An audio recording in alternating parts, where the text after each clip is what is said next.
네, 이어지는 시간 허반석의 작전 리포트 시간입니다. 증권가 리포트 분석해보는 시간이고요. IR 분석에 계신 허반석 전문위원 스튜디오로 모셨습니다. 어서 오세요. 안녕하세요. 네, 이렇게 스튜디오로 직접 모셨습니다. 매주 수요일마다 이렇게 함께 해주시는데 이렇게 옆에 계실 때마다 참 든든합니다. 네, 맨날 제가 혼자 방송을 하기 때문에 네, 갑자기 드는 생각인데 버니 씨도 한번 이 자리에 오시면 재밌을 것 아, 같아요. 네, 한번 코로나가 좀 잠잠해진다면 한번 아침 저희 애청자신가 봐요. 아, 그럼요. 아, 고맙습니다. 김민수 대표님 방송도 잘 듣고 있습니다. 아침부터 훈훈합니다. 자, 이번 주 건설 업종에 대해서 다뤄보고 있는데요. 과연 오늘의 종목은 어떤 종목일지 바로 확인해 보시죠. 네, 오늘의 종목 리포트는 HDC 현대산업개발입니다. 하반기부터 쭉이란 주제인데요. 상반기에도 이 현산계가 4조 원 규모의 수주를 받았다고 알고 있는데 제가 이제 잠깐 여쭤보니까 상반기보다 하반기에 이 수주 물량이 더 확대된다고 하시더라고요. 이 현대산업개발 하반기에 정말 언제부터 좀 투자하면 좋을지까지 말씀해 주시면 좋겠습니다. 네, 수요일은 작전 리포트라는 이야기를 제가 좀 드리고 있는데요. 이번 주는 건설업종을 살펴보고 있습니다. 그중에서도 어제는 현대건설을 살펴보았고요. 오늘은 수요일 HDC 현대산업개발을 볼 예정입니다. 그리고 내일은 또 어떤 리포트를 가지고 올지 한번 기대를 해주시고요. 수요일은 그래도 시청자분들께서 가능한 한 차트상 저위험 구간에서 매수를 고려해 볼 만한 기업들 위주로 좀 가지고 오고 있습니다. 그 부분 참고하셔서 오늘 리포트 내용도 함께 살펴보겠습니다. 오늘은 7월 29일자 유진투자증권 리포트와 하나투자증권 리포트, 그리고 3월 3일 흥국증권 발간 리포트를 살펴볼 예정입니다. 앞서서 말씀을 드렸듯이 상반기보다 하반기에 더 분양 물량이 많은 기업들이 어디일까를 월요일 업종 리포트부터 말씀을 드리고 있죠. 현대산업개발도 약 2배 이상의 하반기 분양 계획을 가지고 있습니다. 대림산업, 이제 DL과 DL, ENC죠. 여기도 마찬가지로 상반기보다 하반기 물량이 더 많고요. 계획적으로.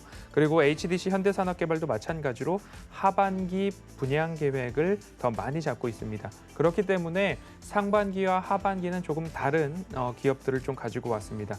지난 3월에도 제가 한번 건설 업종을 다뤘습니다. 3월 29일 주간인데요.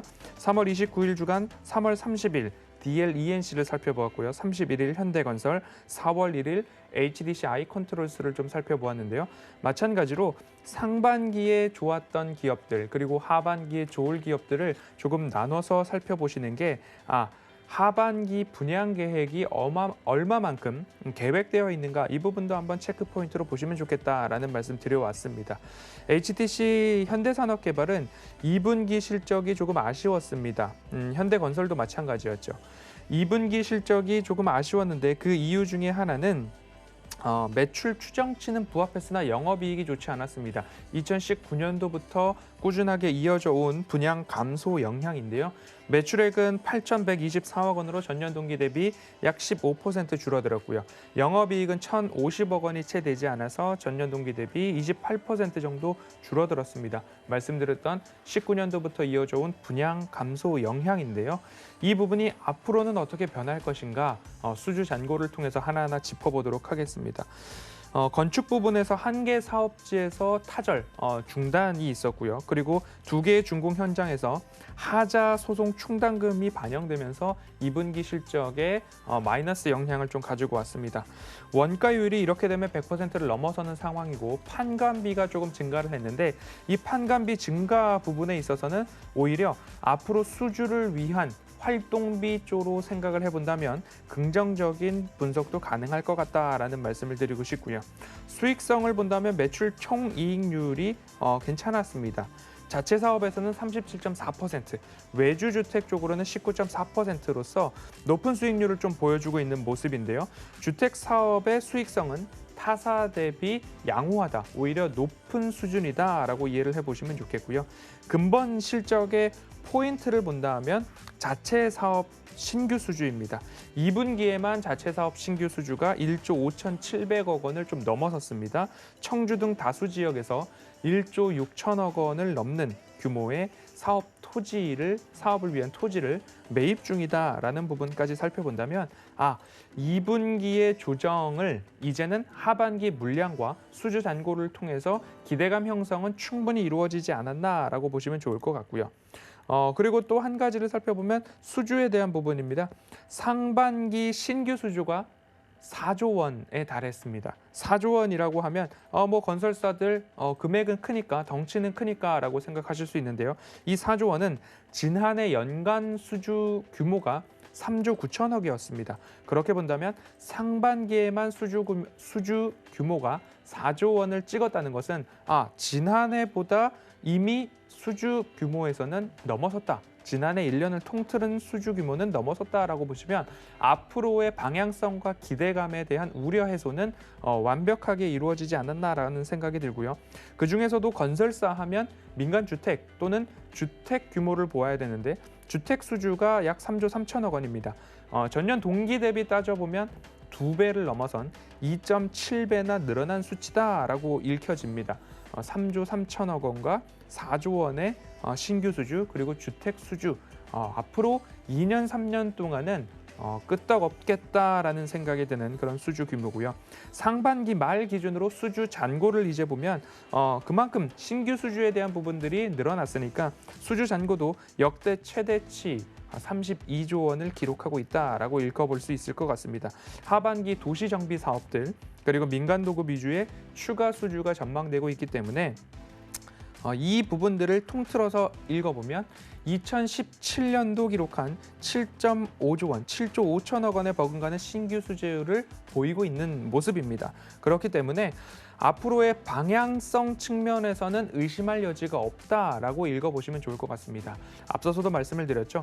3월 말경 가지고 나왔던 DLENC 그리고 현대건설, HDC 아이컨트롤스 이런 쪽으로 분류를 해서 건설업종을 살펴봐드렸고 이제는 하반기에 그래도 신규 물량이 그리고 분양 계획이 더 집중되어 있는 건설사 위주로 볼 타이밍이 되었다라는 말씀 좀 드리고 싶습니다. 상반기 수주 성과를 감안해 본다면 올해를 기점으로 분양 물량은 앞으로 플러스 증가만 있을 것 같다라고 말씀을 드리고 싶고요. 수주 및 타사 경쟁력 또한 의구심을 해소하기에는 충분했다. 경쟁사와 어깨를 나란히 할 만큼의 주택 수주 잔고 확보했습니다. 이런 부분들 기억을 해보시면 좋을 것 같고요. 다음 페이지에 살펴보면 현대산업개발의 수주 및 수주 잔고 추이를 살펴볼 수 있습니다. 여전히 수주 잔고는 우상향 추세입니다. 32조 원 현재 보이고 있고요. 현대산업개발의 분양 및 공급 계획은 지난해만큼 올해도 이루어질 수 있고 그 이후에는 수주 잔고를 바탕으로 더 늘어날 수 있다라는 포인트를 맞춰보면 좋을 텐데요. 21년도 수주 분양 모두 다 좋습니다. 그리고 분양 공급에 대한 부분들은 상반기가 좋지 않았는데 올해 전체 목표를 달성한다면 그 나머지 물량들이 하반기에 집중되어 있다라는 것이 오히려 투자 포인트가 될 것 같습니다. 추가 사업에 대한 부분들을 조금 살펴본다면 용산, 공릉, 광운대, 서울 역세권 자체 개발 사업에 부지가 확보되어 있습니다. 조금 지연되는 부분들이 있기는 합니다만 2019년 준공된 월계 재개발이죠. 노원 월계동 부지의 월계 센트럴 아이파크를 지나다니시다가 한 번쯤 보셨을지 모르겠습니다. 그쪽에 사셨거나 지나가는 길목에 보셨다면 그 철도 옆에 조금은 낙후된 공간이 월계 센트럴 아이파크로 재개발되는 모습들을 본다면 이 자체 사업 그리고 재개발 사업 부지에 대한 기대감들은 여전히 높은 상황이다라고 보시면 좋겠고요. 용산과 공릉 쪽은 연내 착공 예정이고 또 노원이죠. 광운대는 내년 안에 착공될 예정이다라고 보시면 이러한 부분들이 오히려 현대산업개발의 기대감이 높다라고 읽어보실 수 있는 부분입니다. 사업 지연이 무조건적으로 아쉬움만 남는 것이 아니라 지연이 되더라도 용적률이 높아질 수 있는 부분들 기대감이고요. 오히려 토지 가치는 상승하기 때문에 지연된다고 해서 무조건 마이너스 요인만 있는 것은 아니다라고 보시면 좋을 것 같습니다. 오늘 두 곳의 리포트를 살펴보고 있는데요. 유진투자증권에서는 목표가를 42,000원으로 이야기를 해주고 있습니다. 그리고 하나투자증권은 목표가를 상향을 했음에도 불구하고 38,000원. 기존에는 33,000원이었는데 38,000원으로 상향이 됐고요. 앞으로 하반기 분양 물량이 어느 정도 감안이 된다면 오히려 추가 상향도 가능하지 않을까라는 기대감을 낳기도 합니다. KTB 투자증권에서도 목표 주가를 최근 42,000원으로 제시를 한 바 있습니다. 이제는 수요일이기 때문에 기술적 분석도 한번 해보도록 하겠습니다. HDC 현대산업개발의 차트를 길게 열어놓았습니다. 그리고 허반석의 모멘텀 체크리스트죠. 차트상 저위험 구간인가를 보기 위해서 하단부와 하단부, 최저점들에 대한 부분들을 동그라미를 치고 선을 그으셔도 되고요. 조금 익숙해지신 분들은 한 번에 선을 그으셔도 이렇게 추세를 확대해 놓고 보면 이 추세 하단부에서는 상승이 나오더라라는 부분들을 한번 읽어보실 수 있을 겁니다. 그리고 그간의 상승 중에는 되돌림 자리에서 되돌림을 다시 한번 맞고 하락했던 모습들이 기술적 분석을 통해서도 조금 확인되는 모습입니다. 이 되돌림 자리까지는 그래도 무난하게 상승을 해주는 기업들의 특징은 매출액과 영업이익이 증가하는데 이제부터 볼 포인트는 하반기가 좋아지는 HDC 현대산업개발이라는 말씀을 드렸습니다. 그러면 올해와 내년 후년도까지 당기순이익이 양의 성장을 보이는 부분들이 있고요. 올해는 상반기가 조금 주춤했지만 하반기에 대한 기대감들이 있기 때문에 이 전망치도 오히려 일부 수정이 되면 좋겠다라는 기대감과 여기가 끝이 아니라 내년도도 양의 성장, 후년도도 양의 성장이라는 전망치가 확실하게 딱 보여주고 있는 모습입니다. 이러한 기업들이 대부분 차트상 저위험 구간에 도달했을 때에 이 추세 저점을 뚫고 내려가는 것이 아니라 이곳에서는 오히려 반등이 나오더라라는 모습들에 좀 집중을 해보시면 좋겠다라는 말씀 좀 드리고 싶습니다. 지난해 3월 제가 건설업종을 말씀을 드리면서 3월 30일 DLENC를 말씀을 드렸죠. 3월 30일을 차트에서 세로줄로 좀 그어보도록 하겠습니다. 3월 30일 언저리에서부터 DLENC의 주가는 좋은 상승을 보였습니다. 상반기에 그래도 기대가 되는 기업, 대림산업, DLENC였죠. 그렇기 때문에 상반기에 살펴보았고요. 현대건설은 워낙 탄탄했던 모습이고 주택보다도 플랜트 사업 쪽에서의 두각이 좀 뛰어났습니다.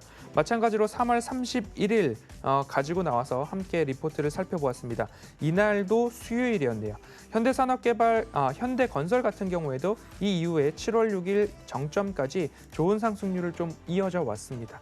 그리고 종합건설사는 아니지만 HDC의 아이컨트롤스를 좀 말씀을 드렸죠. 4월 1일자로 말씀을 드렸는데요. 4월 1일을 세로줄로 체크해보면 목요일 이 구간이 됩니다.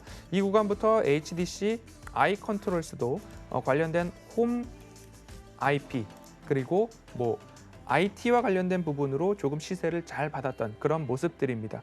이렇게 상반기에도 건설업종을 말씀을 드리고 이제 조정이 조금 나왔나 싶어서 오늘 수요일에는 현대산업개발, HDC 현대산업개발을 차트상 저위험 구간이라는 판단에 오늘 이렇게 좀 가지고 나왔습니다.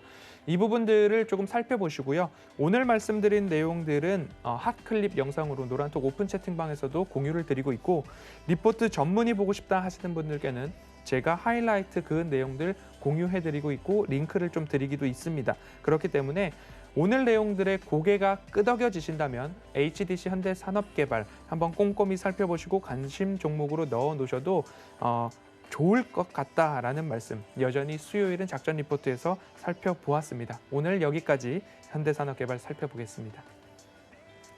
네, 현대산업개발에 대해서 다뤄주셨고 또 3월에 리포트에서 다뤘던 DLENC나 현대건설도 한번 짚어드렸습니다. HDC 현대산업개발 같은 경우는 허반석 전문위원이 항상 말씀하시는 차트상 저위험군에 있다. 이렇게 말씀을 드렸으니까 하반기 수주 실적도 기대해보면서 눈여겨보시길 바라겠습니다. 샵 0082번으로 허반석이라고 세 글자 전송해주시면 이 이야기 그대로 방송 외에도 한번 체험을 해보실 수가 있으니까 많은 참여 부탁드리겠습니다.